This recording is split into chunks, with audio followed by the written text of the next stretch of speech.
नमस्ते मंडळी. किल्ले भगवती अर्थातच किल्ले रत्नदुर्गवरती आपलं स्वागत आहे. आणि रत्नागिरी शहरापासून अगदी जवळच असलेलं महाराजांचा अतिशय अप्रतिम असा किल्ला म्हणजे किल्ले भगवतीवरती आपलं सर्वांचं स्वागत आहे. आणि मी आहे तुमचा पर्यटन सोबती महेंद्र वाळुंज.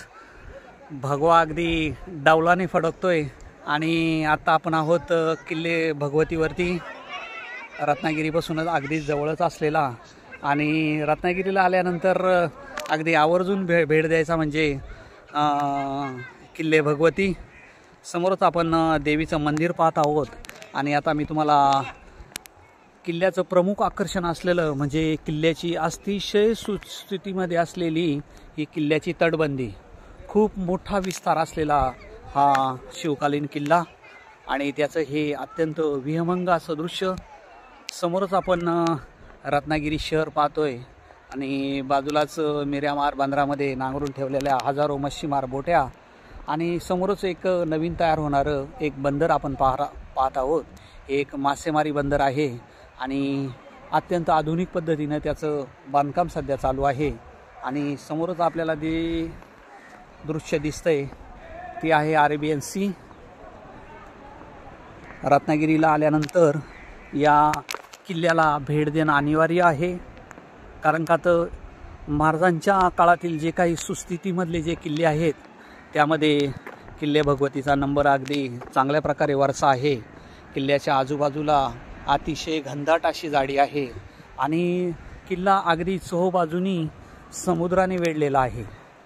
एका बाजूला जमीन आणि 3 बाजूंनी समुद्र असं या किल्ल्याचं स्वरूप आहे.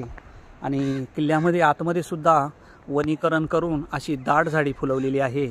सध्या किल्ल्याचा नूतनीकरणाचं काम चालू आहे. किल्ले भगवतीचं मंदिर अगदी सुंदररित्या परत नव्याने सुस्थापित केलं गेलेलं आहे, रंगरंगोटी केलेली गेलेली आहे.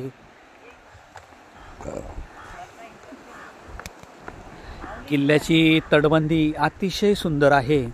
वेगवेगळ्या प्रकारचे बुरुज आणि कोकणातील चिरा वापरून बनवलेलं असं सुंदरसा पथ आणि त्याची अतिशय सुंदर अशी निगा राखली गेलेली आहे.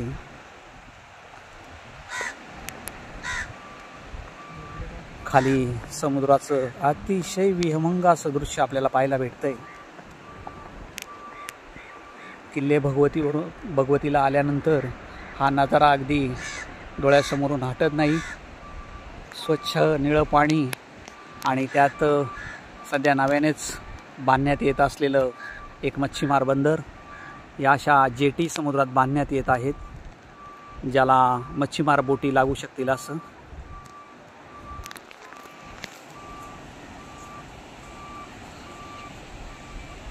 बाय मंडळी.